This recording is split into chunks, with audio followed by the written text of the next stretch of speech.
ou falar para alguém, eu pedir ajuda de alguém, sabe? Não é nem sobre terapia, era sobre pedir ajuda de alguém.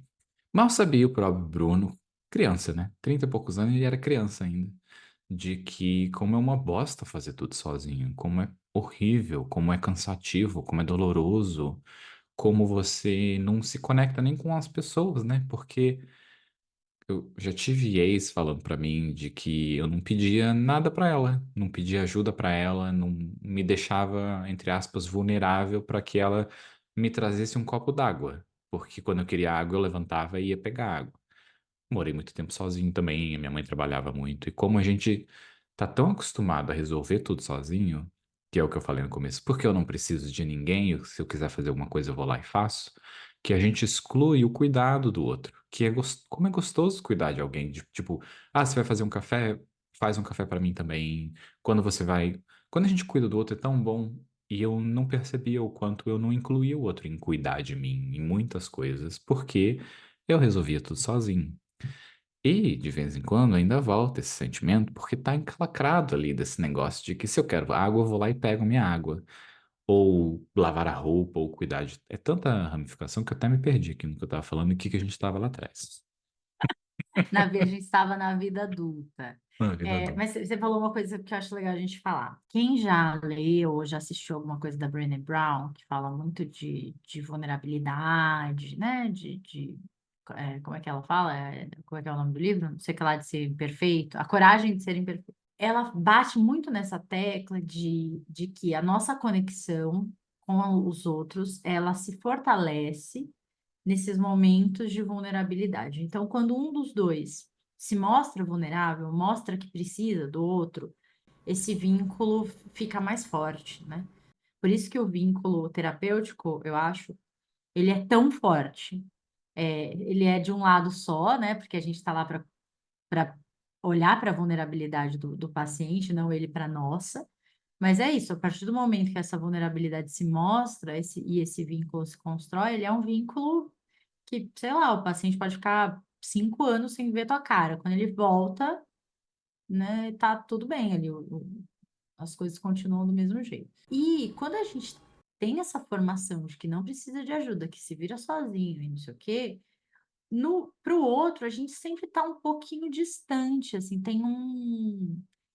Nunca vi vulnerabilidade, nunca vi a pessoa mal, ela nunca vi que ela estava triste, nunca a vi precisando de nada.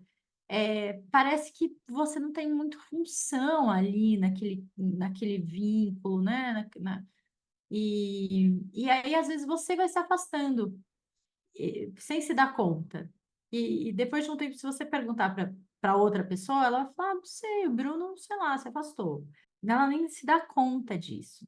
Então, a gente precisa entender que essa lógica de fazer tudo sozinho, dar conta de tudo, ela vai deixando a gente solitário, porque a rede de apoio, ela se constrói nos momentos que a gente precisa de apoio. Então, uma coisa é você ter um grupo de amigos que vocês se encontram, fazem churrasco, vão para festa, não sei o que, né? Um grupo de amigos não necessariamente é um grupo de apoio, uma rede de apoio para você, né? Rede de apoio se der ruim, o que vai acontecer, com quem que eu posso contar? Então, pensem aí, fica essa pergunta. Você tem um grupo de amigos ou você tem, de fato, uma rede de apoio? Eu lembro de aprender sobre isso do... Tem amigos que são amigos que só vão pra balada com você, só vão pro bar. E não vão... É, E é isso, tá tudo tem bem. Eles não problema, vão ser os é esse amigos... perfil, mas você tem que ter É. a sua expectativa alinhada, que esse amigo é o amigo mesmo de festa e tal, e pronto, e ele não aguenta certas coisas, ou ele não é para certas coisas, É, né? é. É, Sabe quando a gente fala disso do... Eu não lembro em que momento começou, mas quando eu era... Eu lembro uma memória antiga, assim. Eu lembro quando eu era criança, adolescente, bom, pré-adolescência ali, naquele 12 anos de idade, acho, 14.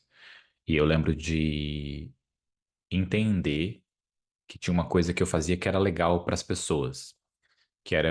Muita gente falava para mim que eu adorava conversar comigo porque eu ouvia o que as pessoas diziam, ouviam de verdade, sabe? Eu ouvi porque eu não sabia falar sobre mim. Então, era esse ponto. eu ouvia porque era só o que eu tinha para oferecer, ouvir. Era. E não era porque eu gostava de ocupar esse espaço, era porque era quem eu era. Eu não conseguia confiar nas pessoas ou expressar sobre mim, eu tinha medo.